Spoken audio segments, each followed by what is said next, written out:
Okay, so are we mad at Wendy for calling Mia out for being fake? I'm just asking for a friend. Real Housewives of Potomac, Season 6, Episode 2 review. Let's get into it.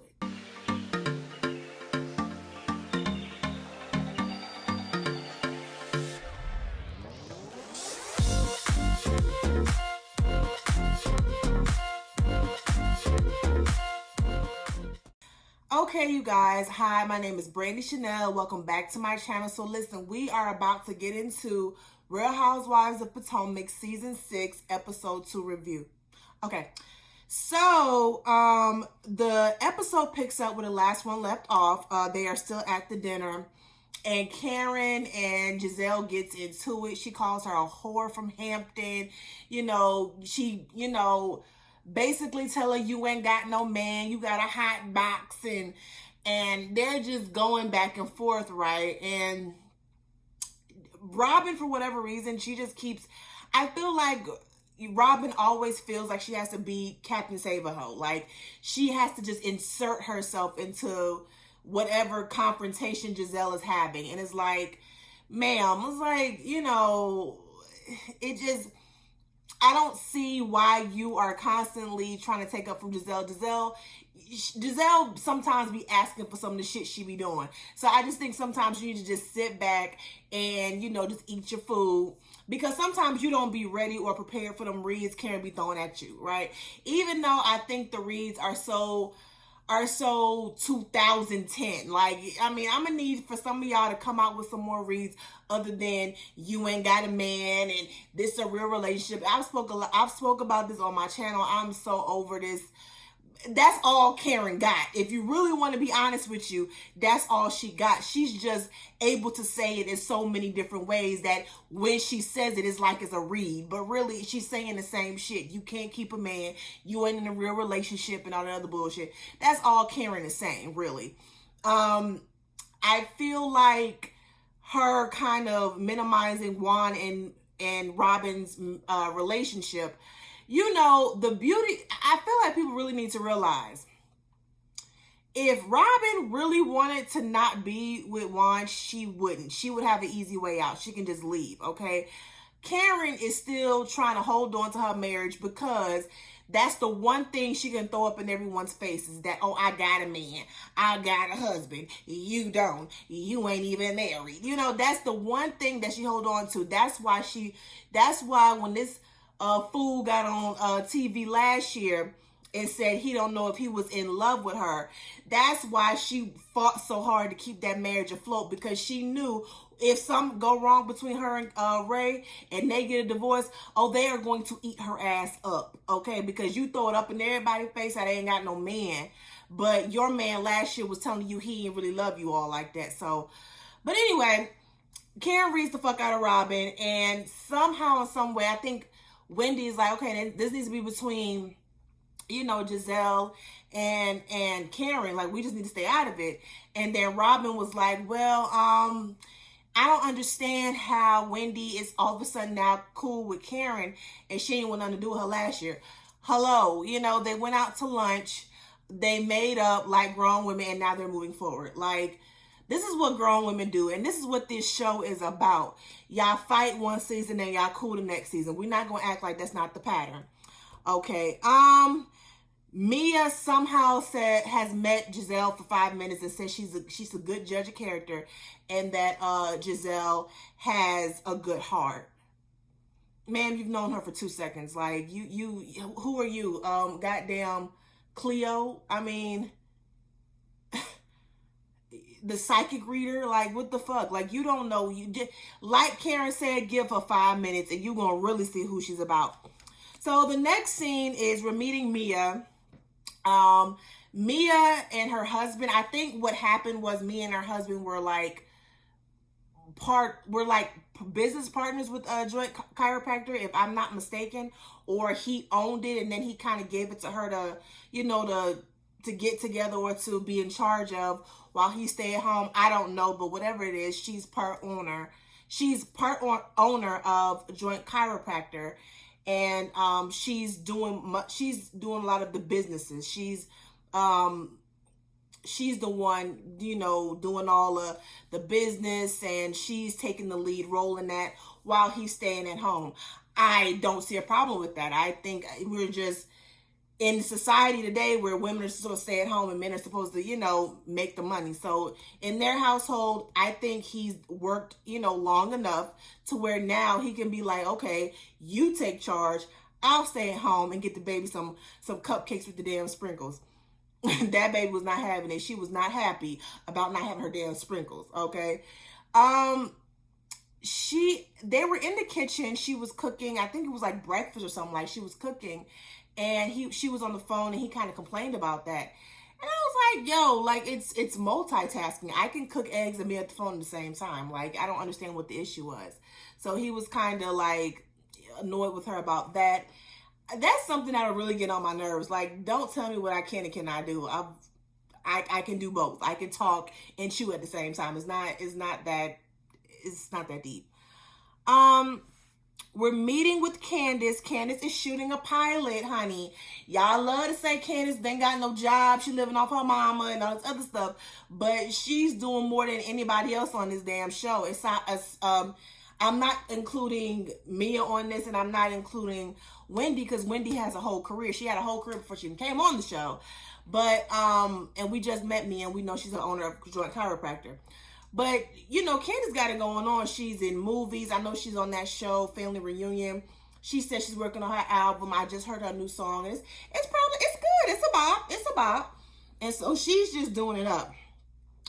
She has decided to make Chris her manager. I think their little confessionals together is really, really cute. I enjoy seeing them. They're like one of my favorite couples in the Housewives, period, right? However, that whole making your husband your manager, girl, no ma'am, you need to learn from Wendy Williams, you need to learn from Monique, and you need to learn from Mary J. Blige. Let me just say this, right? I'm married. I've been married for almost 9 years, okay? I don't ever want to work with my husband. I think that we need some time and distance between each other so that we can give each other time to miss each other, okay? When he comes in, he's telling me about his day. When he come in, I tell him about my day. And we're listening, but I feel like if we work together, I'm already know what you did for work and you will know what I did for work. It's like, I feel like it's going to become more of a business relationship instead of an actual marriage, okay?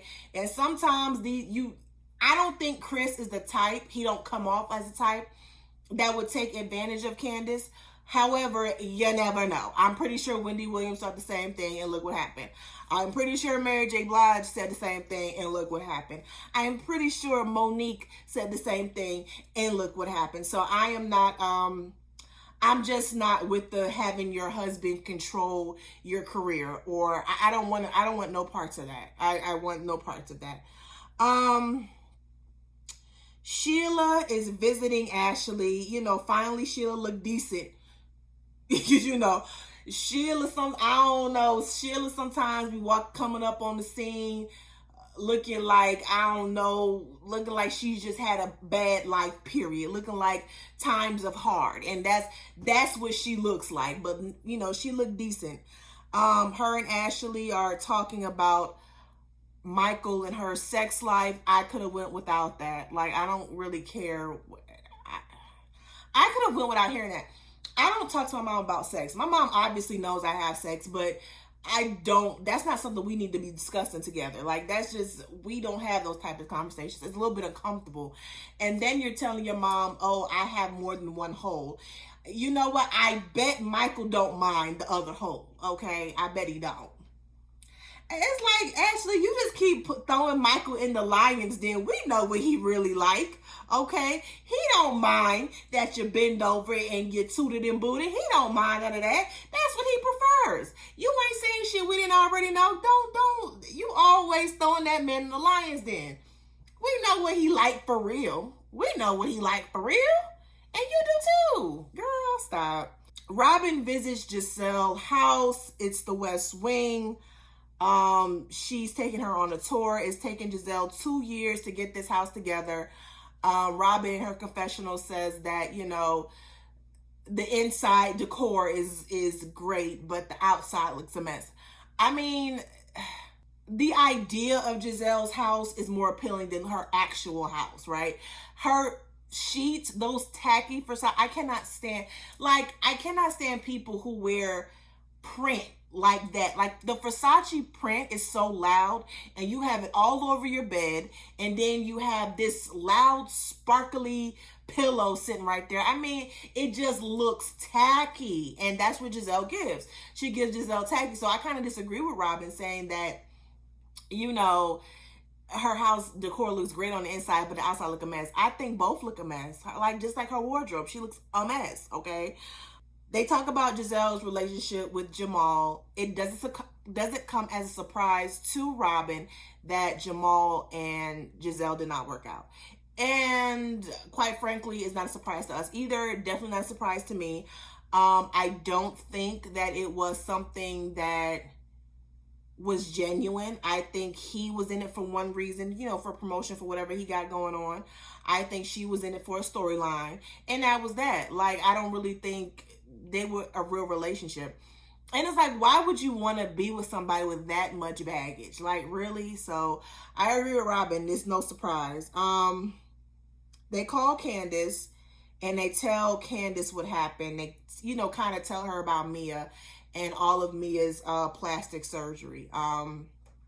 They also talk about Karen, and they're throwing digs at Karen, you know, buying a house. Listen, to me, this show, like the women on this show, is like they live in La La Land.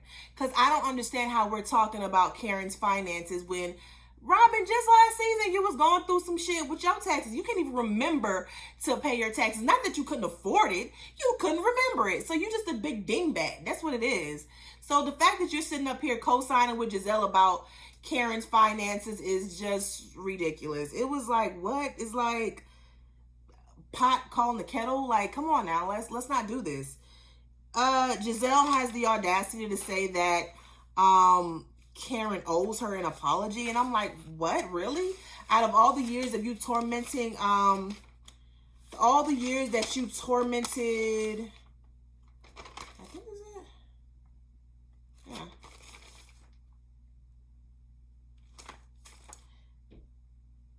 it, yeah, yeah, they, of all the years that you've tormented Karen about her relationship, her house, and her, you know, moving from one house to another, all her, you know, tax issues, her and Ray's tax issues. Now you want an apology from her from saying some shit that's probably true about Jamal. Like, girl, the audacity. It's the audacity for me. Girl, sit your ass down somewhere.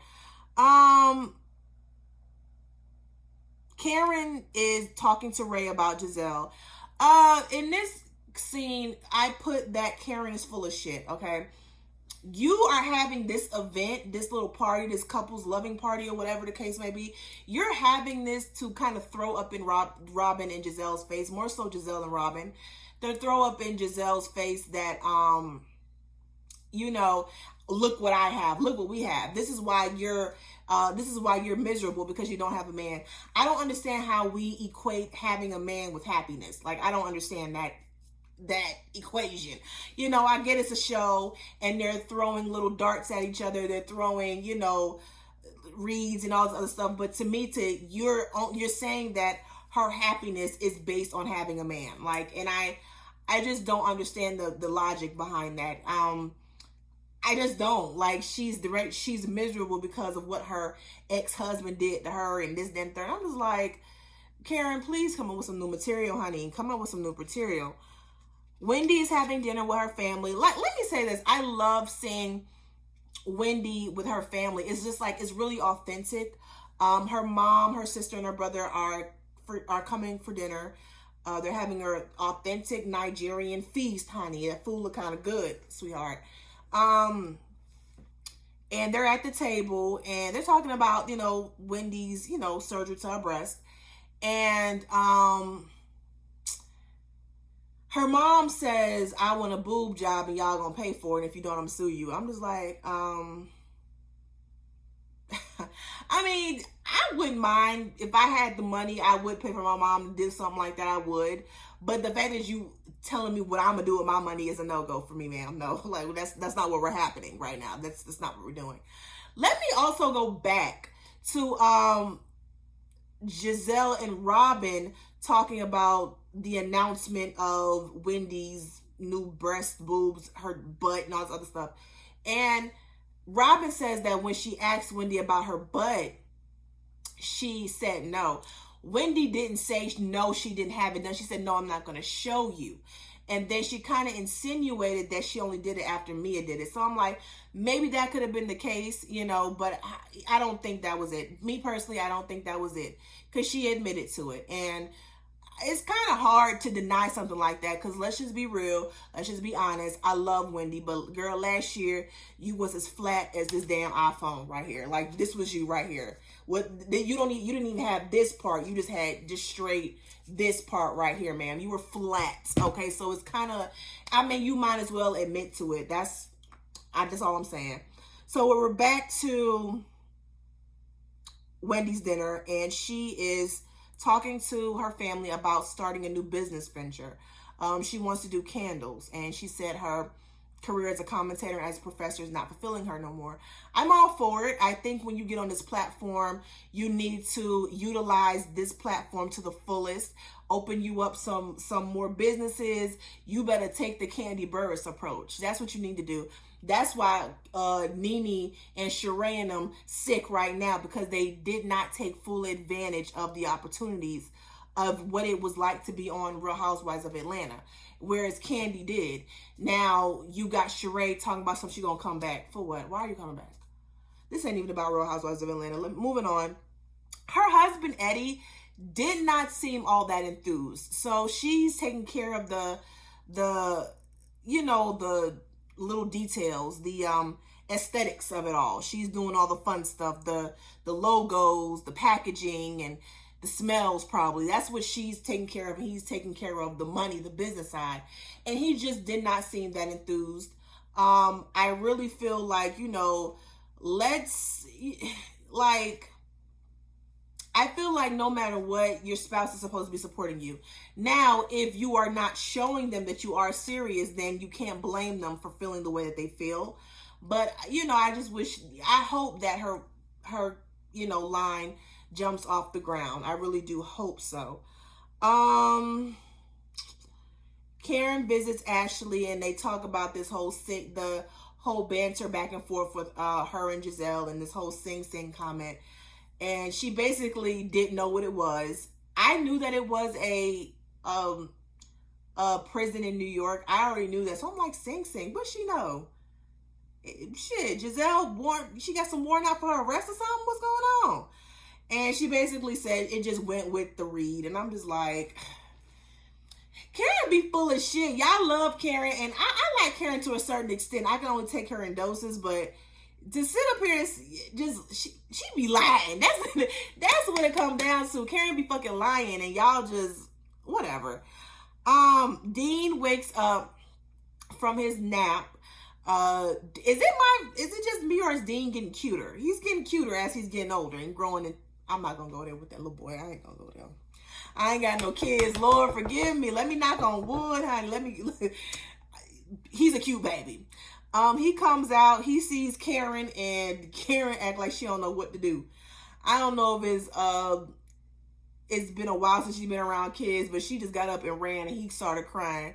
And then Ashley was like, you didn't know whose face that was? And, you know, Karen comes around with many faces. And that was kind of funny. That was kind of funny. But I thought that was a cute little scene. Candace is back, and she receives an invite from Karen for the little couples loving party. And she's kind of hesitant to go to the party because she feels like Karen kind of dismissed her feelings about the whole situation with her and Monique. And she showed more loyalty to Monique than she did Candace. I'm kind of with Candace on it. Like, it's one thing for you to dismiss my feelings, but because I told you off, cussed you out, read you down, now you're gonna go to HR and say that I have an issue, that something mentally must be wrong with me. You didn't call for help. I think that is bullshit. I don't buy it, not one bit, that Karen went to HR on Candace just because she felt like Candace was being mentally ill. If that's the case, why didn't you do it right after the fight with her and Monique? As a matter of fact, why didn't you do it with Monique? Because Monique is the one who put her hands on Candace first. We not going back there because I don't want to get into it with none of y'all, but that's just how I'm feeling about it. I think it was full of crap. Where we at? Giselle is having a talk with her girls. This conversation was like, it was like the most. Giselle called herself trying to school her daughters on boys, and when they go off to college, what men to date, what men not to date. And I'm kind of like her daughters. Like, how you gonna tell me who to date and who not to date, and you don't even know the information yourself? All your boyfriends are trash. They basically said that. All her boyfriends are trash, including her baby daddy, they daddy. So I don't understand how you think you're like the expert now. Like really, Giselle, really? They were reading her for filth. They always read her down. Like, always. Her daughters be in that ass, okay? I just feel like, you know, Giselle, like, they didn't have any emotion about you and Jamal breaking up because they did not want you with him. They know what they daddy do. They know what they daddy be out here doing. So why would you feel like it was, you know, like it was going to affect them in some way? No, they probably were low-key happy about it, or they just didn't plain out give a shit that you and that man broke up. Like, good riddance, the fuck. Now we're at Karen's party. I'm so glad that Karen and Candace had that kind of moment where they reconnected, and it was a little moment between them two. Of course, Giselle is not going, and because Giselle is not going, Robin is not going. So, and I'm pretty sure Juan is not going. Well, we know Juan ain't going. Michael didn't come. I mean, if I were Michael, I wouldn't come either, because, you know, you just some of those questions that were asked of the couples, I don't think Michael couldn't have answered those questions honestly, because people will be giving him the side eye. No matter what he said, they'd be giving him the side eye. I don't know why we're showing so much grace to Michael. You know, Michael is a sexual predator. So I don't know why everyone is trying to, you know, why Karen is like, you know, in order for me to get along with Ashley, I have to learn to get along with Michael. And I'm just like, no, we don't really have to learn to get along with him. I mean, when he's around, we can just pay him dust. Like, I don't understand why we have to have him around.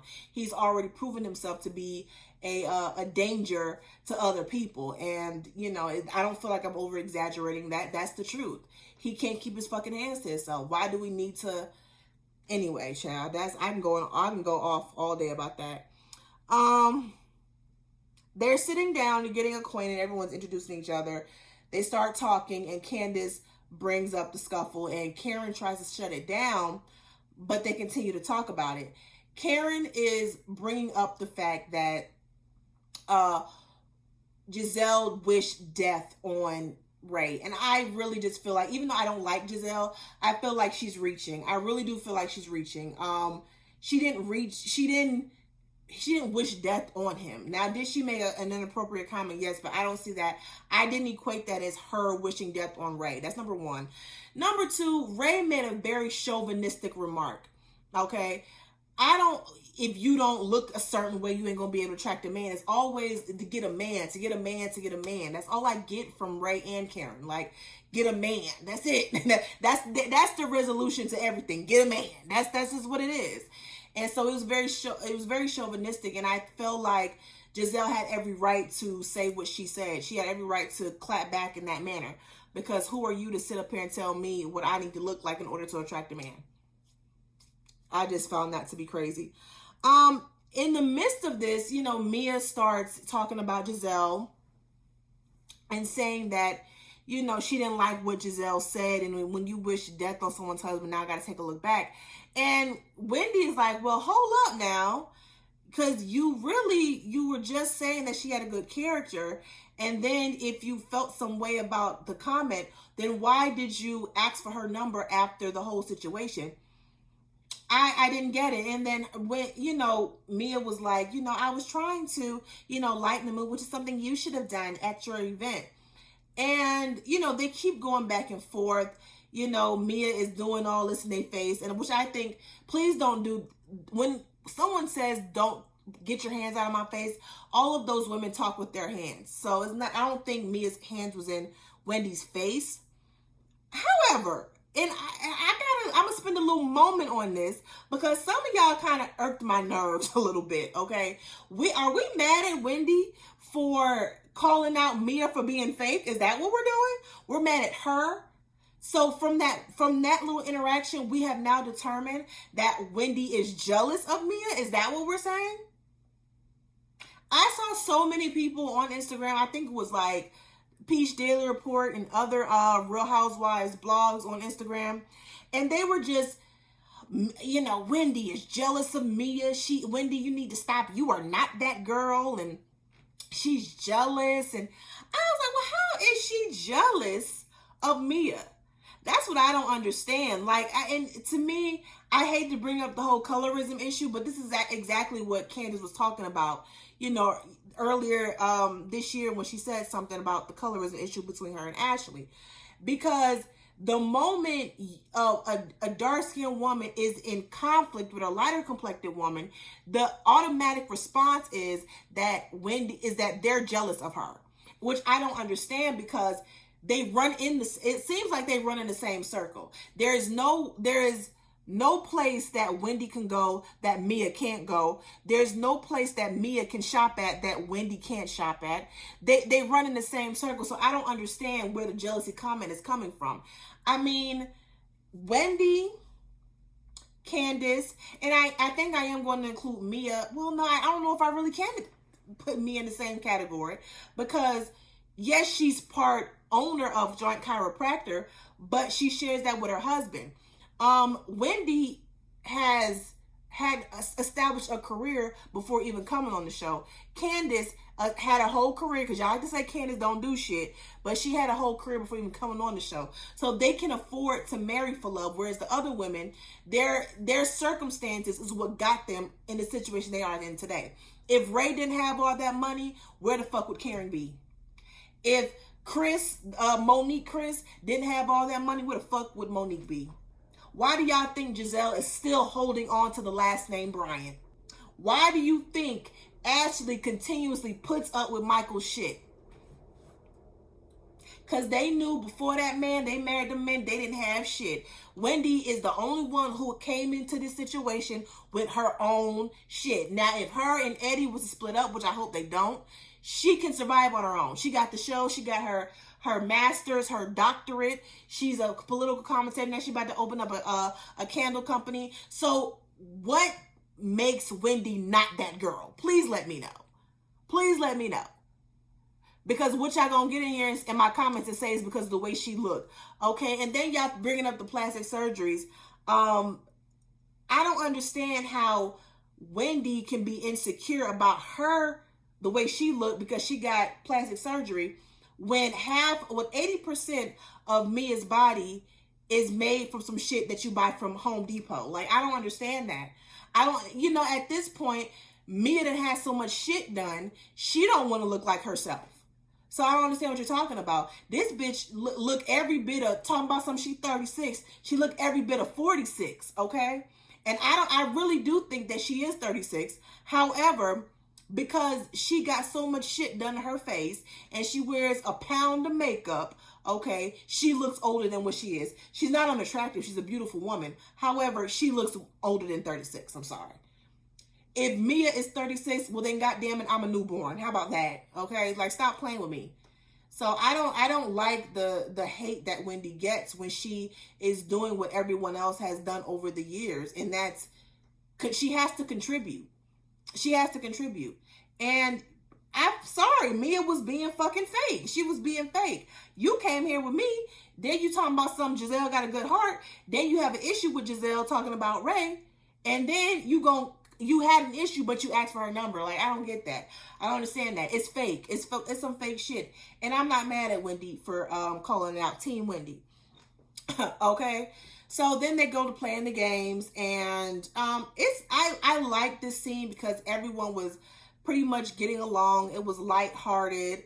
When it came to the question of, what husband would sleep with one of the girls in the group, I don't know where the fuck Ray came out with Katie. Like, what? Like, Katie? Bitch, Katie? Like, Karen, you should be concerned. Like, I mean, I'm not saying Karen is, like, Katie is not attractive. Like, really, Katie?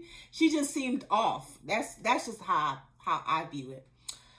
And then it came when Eddie and Wendy, when it came to that question, Wendy told Eddie, non-applicable. Okay, you better put something down, and you better not put Mia down. And a lot of people had issue with that. Now I feel like, to be a good sport, it would have been a real boss move, and if she would have just shrugged that shit off. Like, if she would have just, been able to just kind of play along, or whatever case might be, and not cheat. But I'm not mad at what Eddie did. That's what a spouse, a supporting and loving husband who's into his wife, is supposed to do. I don't care if you are attracted to this woman, but what you're not gonna do, because I'm not seeing eye to eye with this woman. What you not about to do is, in front of people, embarrass me and tell people that this is the woman that you want to sleep with.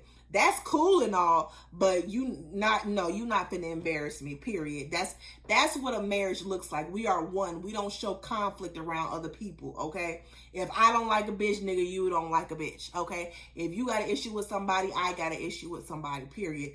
Some of y'all may call that childish, but that's it. I wish my husband would sit up here and say he's attracted to a woman that I don't fuck with, period. Eddie did what he was supposed to do. So that's pretty much the end of the episode. Oh, let me say one thing. When Ashley was reading off the questions because Michael wasn't there, and when they asked that particular question, Ashley mumbled under her breath, "I'm glad Michael isn't here." Girl, because he probably would have said Juan. That's probably was that. Or he probably would have said Eddie. Like, he wouldn't pick no woman. Child, please. You already know. That's why you said that shit. Stop playing with us, girl. But y'all, that's it for the Real Housewives of Atlanta. Real Housewives of Potomac, episode 2, season 6 review. Let me know how y'all feel down at the bottom. Who are you, Team Mia, Team Wendy? Just let me know down at the bottom. Don't forget to like, share, comment, subscribe to my channel. You all have a good evening.